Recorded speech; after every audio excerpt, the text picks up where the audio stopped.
Le Seigneur soit avec vous. Évangile de Jésus-Christ selon saint Jean. À l'heure où Jésus passait de ce monde à son Père, il disait à ses disciples : « Ne soyez donc pas bouleversés, vous croyez en Dieu, croyez aussi en moi.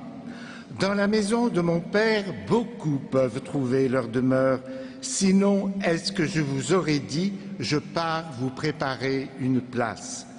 Quand je serai allé vous la préparer, je reviendrai vous prendre avec moi, et là où je suis, vous y serez aussi. Pour aller où je m'en vais, vous savez le chemin. » Thomas lui dit : « Seigneur, nous ne savons même pas où tu vas, comment pourrions-nous savoir le chemin ?» Jésus lui répond : « Moi, je suis le chemin, la vérité et la vie. Personne ne va vers le Père sans passer par moi. Puisque vous me connaissez, vous connaîtrez aussi mon Père. Dès maintenant, vous le connaissez et vous l'avez vu. » Philippe lui dit : « Seigneur, montre-nous le Père, cela nous suffit. » Jésus lui répond : « Il y a si longtemps que je suis avec vous, et tu ne me connais pas, Philippe. Celui qui m'a vu a vu le Père. Comment peux-tu dire « montre-nous le Père » ? Tu ne crois donc pas que je suis dans le Père et que le Père est en moi.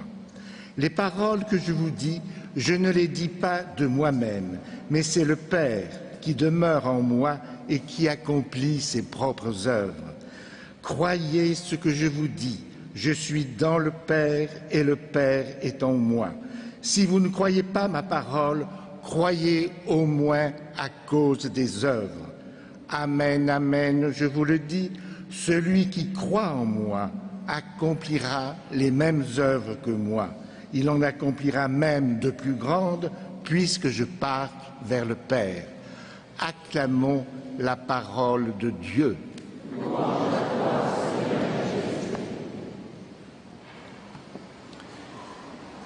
Dans un instant, c'est Monseigneur Jean-Michel Di Falco, évêque du diocèse de Gap et Embrun, qui prononcera l'homélie.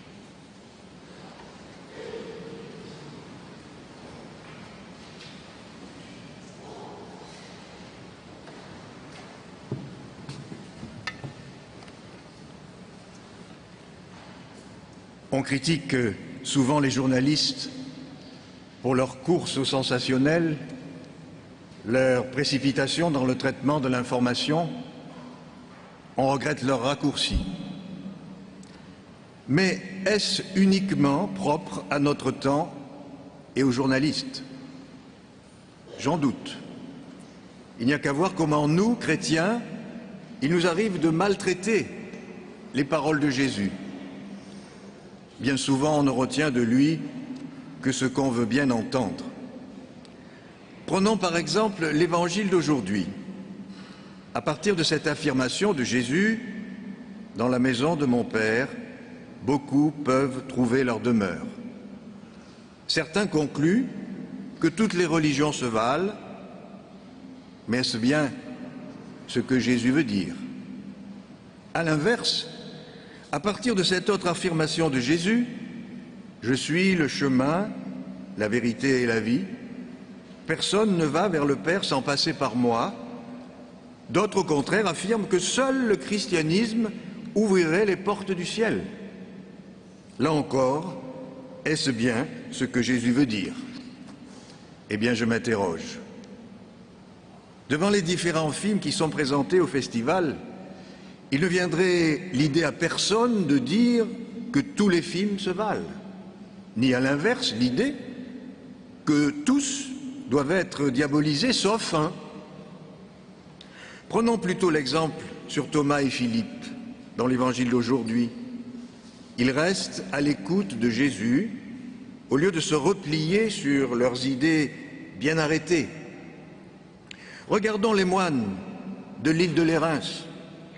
Tout comme leurs frères, les moines de Tibérine, ces hommes restent des chercheurs de Dieu tout au long de leur vie. Ils sont convaincus de leur foi. La foi même les invite à respecter celle des autres. Ils se savent encore en chemin Ils savent qu'ils n'auront jamais fini d'apprendre jusqu'où va l'amour, l'amour tel que Jésus l'a manifesté tout au long de sa vie. Comme le disait un jour un théologien, le père Bernard Sesboué, n'oublions jamais que nous pouvons avoir tort dans notre manière même de prétendre avoir raison. Cela nous amène, nous chrétiens, à toujours revenir à ce qu'a dit et fait le Christ. De Jésus, on ne peut pas dire qu'il n'a pas assez aimé ou qu'il a mal aimé. Jésus est habité par une seule logique, celle de l'amour. Il ne nous dit qu'une seule chose, Dieu est amour. Il ne fait qu'une seule chose, nous montrer son amour. Il nous lègue un seul commandement, aimez-vous les uns les autres comme je vous ai aimé. Les films que nous pouvons voir pendant le festival sont à l'image de ce que nous sommes. Tous, d'une manière ou d'une autre, traversent cet insatiable besoin que nous avons d'aimer et d'être aimés, avec les miracles qu'un tel besoin suscite et les dérives qu'un tel désir entraîne. Histoire d'amour retrouvé, d'amour reconquis, d'amour raté, d'amour perdu. L'espace d'une heure ou deux, une histoire fictive se mêle à notre propre histoire et vient en interroger le sens jusqu'à en changer le cours peut-être.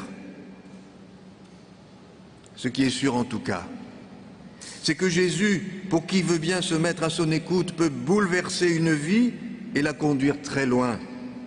Car à ceux qui reconnaissent qu'ils ne savent pas aimer, il dit « Je suis la voie ». À ceux qui craignent de se tromper en choisissant l'amour, il dit « Je suis la vérité ». À ceux qui s'inquiètent que l'amour puisse avoir le dernier mot, même sur la mort, il dit « Je suis la vie ». À ceux qui croient que le paradis ce n'est pas pour eux, il dit « Je vais vous préparer une place ». À ceux qui doutent que leur foi puisse changer le monde, il dit « Celui qui croit en moi accomplira des œuvres plus grandes que moi ». Malheur donc à moi si je n'annonçais pas l'Évangile, moi qui en découvre chaque jour la beauté, la profondeur, la vérité et la force. Mais attention aussi à moi, dans ma manière de l'annoncer. Donne-moi donc, Seigneur, toujours plus de cet amour, de ton amour, de cet amour qui, comme toi, toujours propose, à temps et à contre-temps, mais qui jamais n'impose.